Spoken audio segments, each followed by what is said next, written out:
This episode will cover the historical prison gang event known as the Shoe War, which occurred in San Quentin on September 14th and 15th of 1968. The 16th of September is celebrated every year to commemorate Mexico's independence from Spanish rule. The Nuestra Familia prison gang utilizes this holiday to commemorate the independence of oppressed Mexican-American inmates from their bondage to the Mexican Mafia prison gang. Popularly known as the Shoe War, this event actually occurred on September 14th and 15th at San Quentin State Prison and was instigated and spearheaded by the Nuestra Familia prison gang, a brand new group of Chicano inmates who had discreetly formed in the mid-1960s at the Soledad Prison Central Facility. For over a decade, the Mexican Mafia, also known as La M, enjoyed an ironclad control over Mexican inmates and terrorized the prison yards with their ruthless exploitation of the general inmate population. Many Mexican-American convicts, those who resisted La M, were stabbed to death through a 7-year period beginning in December of 1961. One significant event occurred on February 4th, 1968, when James Sonny Peña from Eloyo Maravilla, an East Los Angeles street gang, was stabbed to death by M member Robert Robot Salas from Big Hazard. Robot was accompanied by Frankie Chivo Buelna from Merced on the San Quentin Upper Yard. Chivo from Merced, who would later become a member of the Primera Flats gang and would become known as Frankie B, served as a backup hitter if needed and gave Robot the signal to proceed. Sonny was killed because he held back drug proceeds owed to La M. Robot and Chivo were apprehended at the scene, but later released due to lack of evidence to hold them in lockup. According to a supplemental report dated March 15, 1968, and authored by Associate Warden of Custody Al Jacobs, investigation revealed Peña had burned his associates at Soledad for approximately $300 worth of heroin. Following his arrival at San Quentin and becoming involved with the flow of narcotics into this institution, inmate Peña again burned his associates. It was this action which resulted in the stabbing of Peña. End of quote.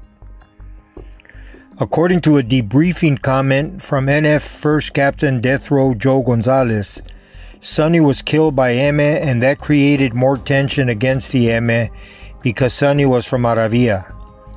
But according to Death Row Joe, all that transpired was a lot of heated talk and no one group wanting to commit themselves to attack the M. On March 10th, 1968, inmate Philip Neri, known as Rebel from Bakersfield, was stabbed by M members Pedro Bogus Pete Nunez from Wilmas and Richard Mosca Solis from Eloyo Soto. Rebel was a fellow homeboy and friend of Nuestra Familia founder Gonzalo Chalo Hernandez from Bakersfield, and this added fuel to the resentment versus the M. Following the assault on Rebel, members of the Texas Syndicate, who had suffered brutal assaults and killings at the hands of the Mexican Mafia at Folsom and San Quentin, formed an alliance of mutual concern with the NF, with Maravilla and other Chicano inmates at San Quentin.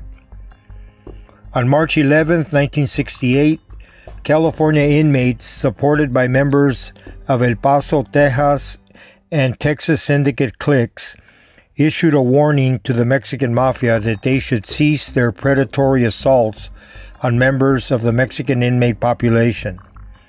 M responded by arming themselves for a confrontation on the lower yard. Prison guards, acting on several inmate tips, conducted a surprise shakedown as inmates were leaving their cell blocks and confiscated dozens of prison-made knives and took inmates on both sides into custody. The tension subsided and prison routine returned to normal as Mexican inmates maintained a constant vigilance against the MM members who remained in general population. The caca would inevitably hit the fan, and it was just a matter of time. 6 months later, on Saturday, September 14th, MM member Carlos Pieface Ortega from Garrity entered the South Block sometime prior to the afternoon and proceeded to steal a pair of dress shoes from the cell of Hector Mad Dog Padilla, a twice convicted murderer from San Jose.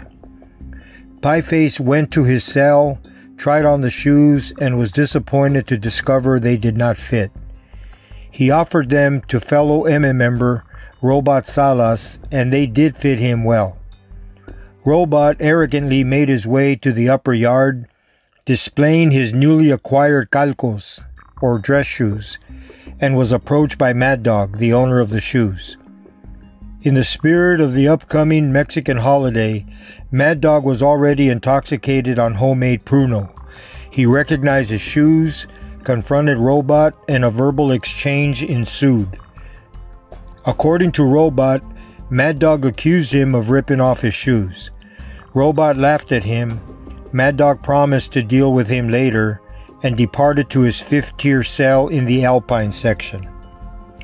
Robot then obtained a shank hidden in his own cell and waited for the afternoon unlock to make his move.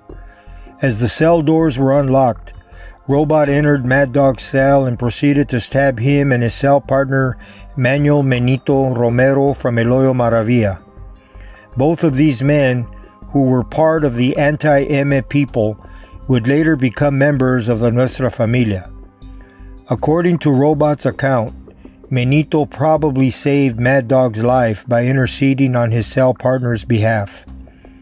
At approximately 3:05 p.m., Officer C.R. Lynch observed Robot with a prison-made shank in his hand and ordered him to drop the weapon, at which time Robot threw the knife off the 5th tier.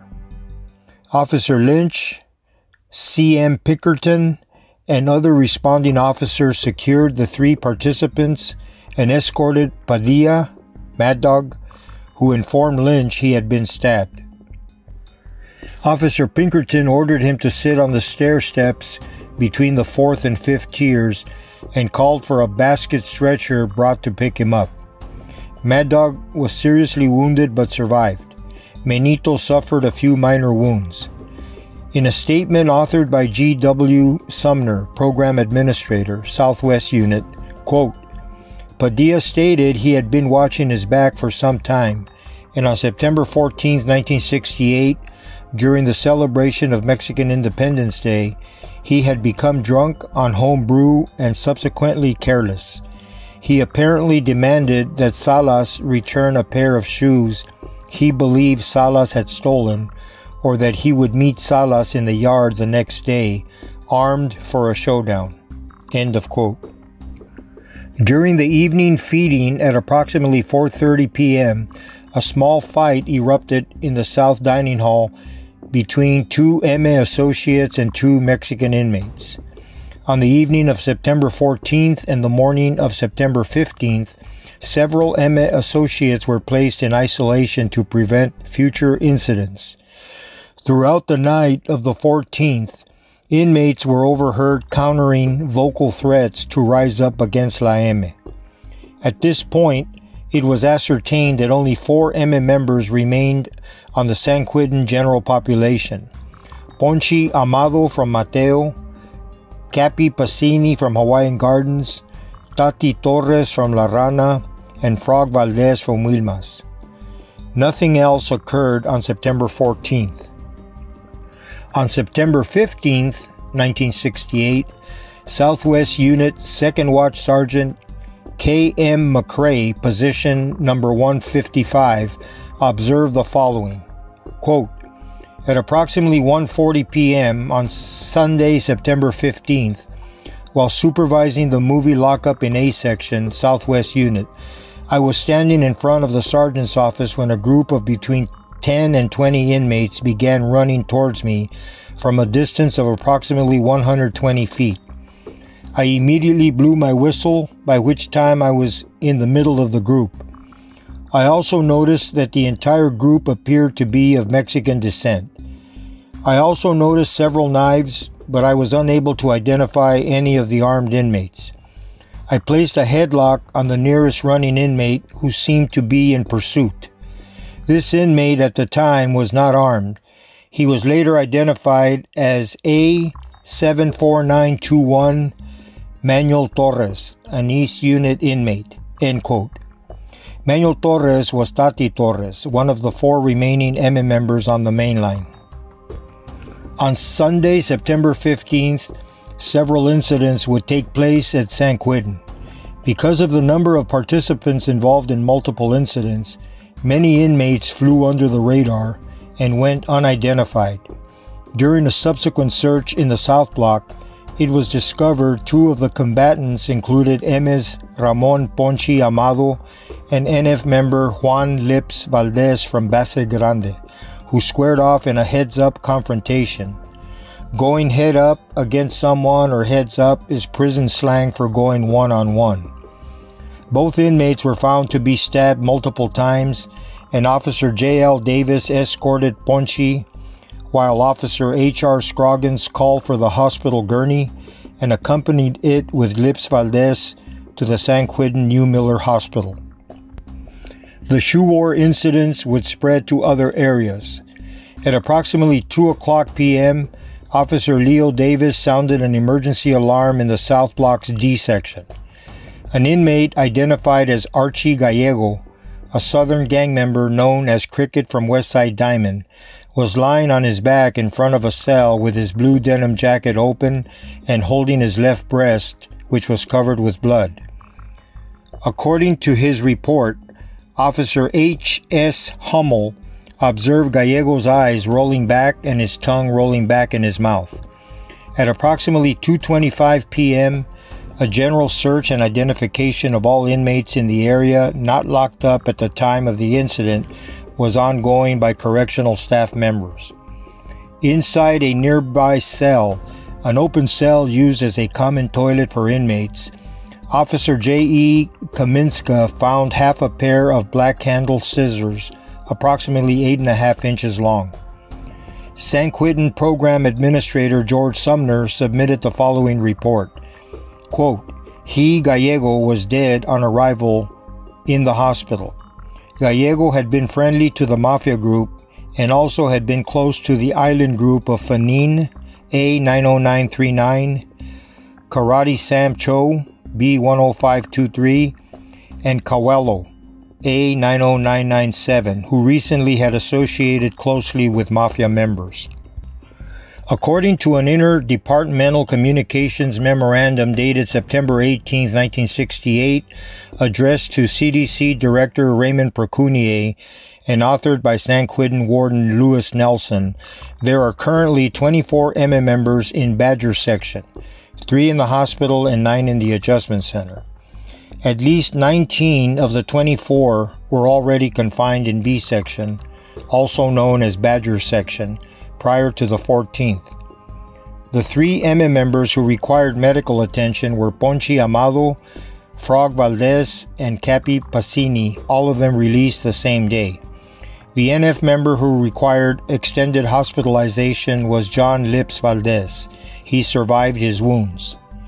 I can tell you from the MS perspective, the shoe war produced bruised egos, extended lockup confinement, and a resolve to someday return the favor. Considering the demonstration of such a massive wave of Mexican inmates revolting against their oppressor, the lone fatality was one ME associate. Mexican Mafia members suffered no fatalities or serious injuries. For the Mexican inmates involved against the ME, there were minor cuts and scratches. From the Nuestra Familia's point of view, they too suffered no loss of life and only one serious injury, the stab wounds inflicted on John Lips Valdez.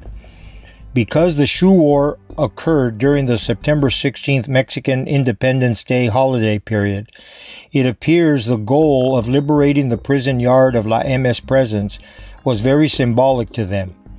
This historical event in the NF timeline introduces what I would call the official launching of the Nuestra Familia onto a mainline prison yard. No longer would they have to remain in the closet and operate covertly. For control purposes, Sergeant Bill Hankins, the first San Quentin gang investigator, actually preferred having the NF owning the yard over the ME. For the next 2 years, he made sure no ME member would walk the San Quentin yard. If you are a stickler for straight facts and not caught up with the inaccurate information that often takes a life of its own, you should know that nothing happened on the 16th of September. Exactly like this weekend, the 14th and 15th events occurred on Saturday and Sunday. On Monday the 16th, the prison was locked down with some controlled feeding going on. There was no elaborate military-style planned attack, but instead, like a dam overflowing with pent-up water, the chain of events emanated directly from the spark incited by the theft of Hector Padilla's dress shoes.